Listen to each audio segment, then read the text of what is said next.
I was really struck by the words of retired dairy farmer and well-known inventor Tony Bergin from Cooleshall in South County Offaly as he accepted the 2023 Offaly Unsung Hero Award at a reception in Tullamore recently. Tony, at nearly 94 years of age, puts the majority of his enjoyment in life down to his love of nature. In his very powerful acceptance speech, Tony spoke with a mix of nostalgia, passion and sorrow as he described memories of hunting and fishing and walking through the fields and meadows with bees and butterflies flying around him. He recalls listening to the corncrake and hearing the lonesome call of the curlew, sounds he hasn't heard in many years.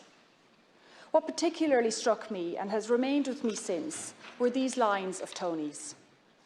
As farming progressed, we ploughed up the fields of flowers and sowed a new type of grass.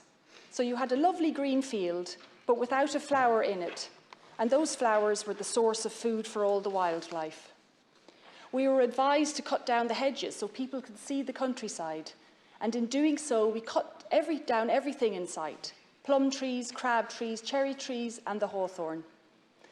Nature planted these fruit trees, and man destroyed them. Unfortunately, Tony's account, while sad, is a reality we must own up to, and by we, I mean policymakers. For decades, we have been encouraging, training and incentivising farmers to chase higher yields without much regard for the impact of these policies on nature.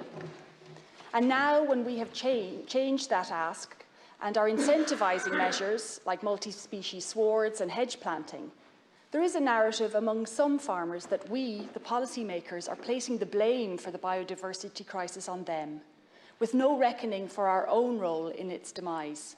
So we policymakers need to acknowledge the mistakes we have made and commit to supporting farmers to go back to doing what is in their DNA and in their hearts, because farmers want to farm, and I know they can restore nature while they do that.